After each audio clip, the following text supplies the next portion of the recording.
Terça-feira, 8 de abril, mais uma Web TV de Esportes começando, direto aqui da redação do Jornal NH. André Reca aqui, eu estou aqui com o Christopher de Matos. Christopher, chegando o Grenal, hoje é terça, ainda temos uns dias pela frente, ainda não se sabe onde vai ser esse jogo, né? Conversou agora há pouco com o Noveleto, né, o presidente da Federação Gaúcha de Futebol. Ele está apostando as fichas em Caxias do Sul. O mistério em Grenal, acho que desde que ele foi instituído existe. Agora, mistério para saber onde vai ser jogado o Grenal é uma novidade. Acho que nós estamos evoluindo no processo de amadorismo no nosso futebol gaúcho. Ao contrário do que se esperava, realmente estamos regredindo alguns passos em termos de estrutura. Mas, de qualquer modo, com dois estádios belíssimos, a gente não consegue definir ano após ano onde é que vai ser o Grenal. Ano passado foi a definição se teríamos ou não torcida única, o que foi decidido 2 dias antes. Hoje, na semana do Grenal, ainda não sabemos onde vai ser o palco da decisão do gauchão. Não é um Grenal qualquer, um Grenal de fase classificatória, não. É o último e decisivo Grenal do gauchão. E esse Grenal não deve ser no Beira-Rio. Pelo menos essa é a tendência desta terça-feira. Como o André falou, conversei há pouco com o presidente Francisco Noveleto, e ele, de 0 a 10, colocou em 9 Caxias do Sul e o Estádio Centenário. Pois é, o Inter pode sim voltar ao Estádio Centenário para essa decisão do gauchão. E por quê? A gente tem falado muito das questões que envolvem o Plano de Prevenção contra Incêndio, o PPCI, que o Inter ainda não apresentou ao Corpo de Bombeiros. Aproveitando, Christopher, que tu está entrando nessa questão, inclusive essa definição que se esperava que saísse hoje, parece que não deve sair hoje. Não deve sair hoje porque não tem nem reunião marcada. Parece que houve um diz-que-me-disse, o Inter contava com uma reunião para hoje, a Brigada Militar e o Corpo de Bombeiros, junto com o Ministério Público, não foram notificados, não há agenda para isso acontecer hoje, e mais, não haveria por que acontecer hoje, porque ainda há dentro do estádio Beira-Rio a estrutura do show de sábado. Ou seja, como você vai fazer uma análise criteriosa sobre segurança com elementos que não vão estar no dia do jogo. Portanto, precipitada a decisão do Inter em tentar anunciar nessa terça-feira. E nesse momento o Beira-Rio não está pronto para receber a final do gauchão e possivelmente não estará pronto até quinta-feira, que é o prazo máximo para que haja uma decisão. Isso vai se arrastar até lá, André, não tenho dúvida nenhuma. Por isso que já há uma pré-reserva do Inter em Caxias do Sul, em hotéis. E também nos bastidores se comenta muito fortemente que o Inter inclusive tentou levar esse jogo para Erechim.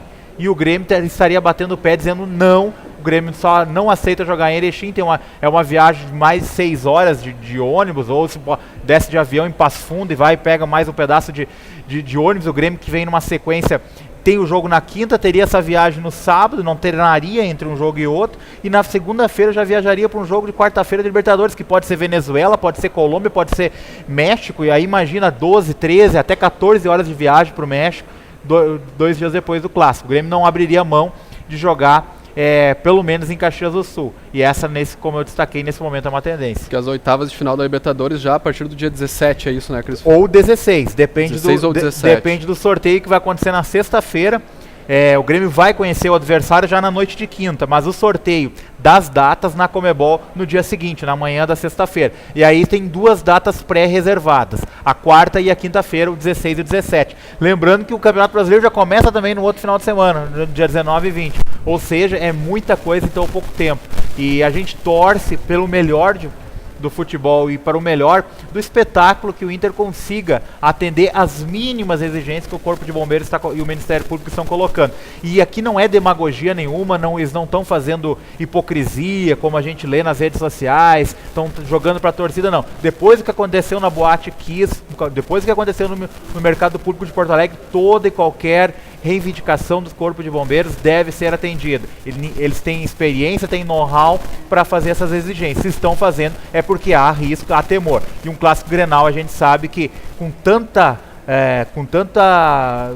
sucata, com tanto lixo que há no entorno do Beira-Rio, resto de obra, tudo pode ser utilizado, infelizmente, como arma, né, André? E aí complica mesmo, né, Christopher? É lógico que seria o ideal que se jogasse esse Grenal decisivo. Não tem quem não queira que o no Grenal seja no Beira-Rio. Mas agora, se for colocar em risco também a situação do torcedor, aí é complicado, né? Aí tem todos aqueles detritos que estão ali por volta, pedras e tal, pode complicar.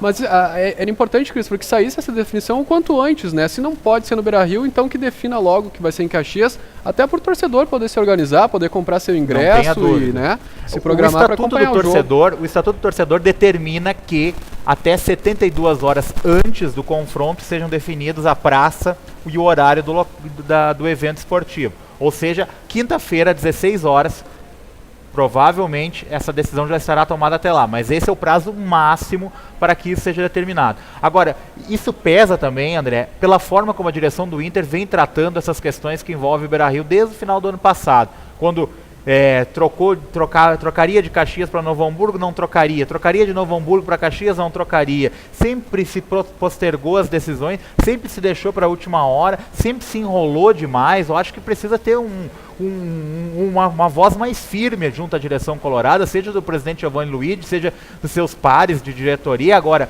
não dá para ficar sempre se empurrando com a barriga essa situação, é preciso ser um pouco mais enérgico. Nós queremos que o Grenal seja no Beira-Rio, no entanto, não conseguimos atender essas exigências, ponto. Se troca a praça do evento esportivo. Agora, essa situação de ficar sempre, será que vai, será que não vai, é um desgaste desnecessário para todos. Para todos. Bom, esperamos que então até amanhã, quem sabe na quarta-feira já se possa ter essa definição, mais tardar quinta-feira, que é o prazo máximo. Né? Eu acredito que vai ficar para quinta-feira, infelizmente. Como muita coisa aí no nosso país acaba ficando sempre para a última hora. Bom, mas a parte dessa questão da definição do estádio, né, Christopher, dentro de campo as equipes estão se preparando, né? Ontem no treino do Grêmio, o Anderson Moreira trabalhou com o Alan Ruiz e com um nome que tu comentou na Web TV ontem, Jean Deretti também entrou nesse time aí, né? Eu acho que ele talvez não comece a partida, mas ele tem boas chances de ser a alternativa, a primeira, aquela de segundo tempo. É um jogador que, guardadas as devidas proporções, tem parte das características do Luan. Não é o mesmo jogador e o Grêmio não tem o mesmo jogador no elenco. Mas o Jean Deretti faz aquele papel do vai e vem entre a linha de meio defensiva e a linha de meio ofensiva, encostando no Barcos e fazendo aquele corredor com velocidade, que é o que o Luan faz com maestria. Não é o jogador com as características que eu coloquei ideal, mas é o que tem nesse momento. E é muito melhor que o Barcos não ficar isolado. Exatamente. Né? Esse acho que é o grande temor do Anderson Moreira, porque o Dudu é um jogador que poderia exercer essa função um pouco mais à frente, mas ele tem dado tão bem naquela função um pouco mais recuada, que tu, ao invés de mexer em uma posição, estaria mexendo em duas. E aí fica aquele temor, né, de mexer numa engrenagem que está acertada e daqui a pouco estragar uma para tentar arrumar outra. Então acho que é mais prudente que o Jean Deretti ou o Everton com pouca experiência ainda, o Jean Deretti um pouquinho mais rodado, tem essa oportunidade de começar o jogo.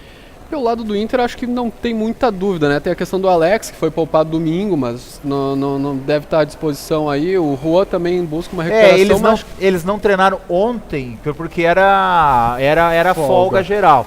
Mas a expectativa era pro treino de hoje, e eles apareceram normalmente, inclusive o Juan.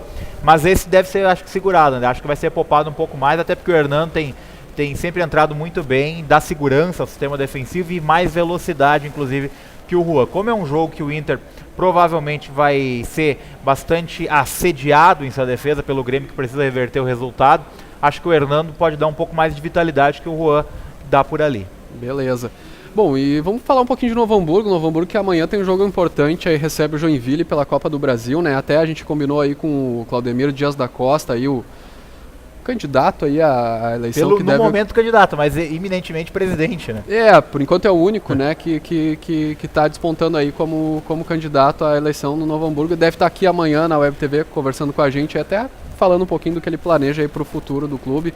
Mas dentro de campo tem esse jogo importante amanhã. O nosso colega Bruno deve dar um pulinho no treino lá.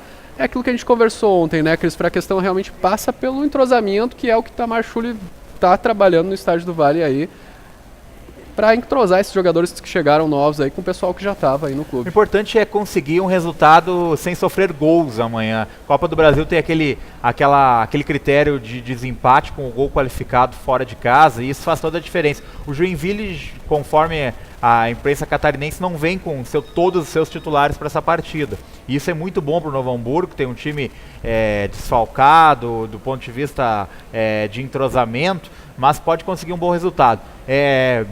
Não dá para se atirar para a frente de uma forma a moda Miguelão, como se diz popularmente. Tem que ter um pouquinho mais de prudência nessa partida.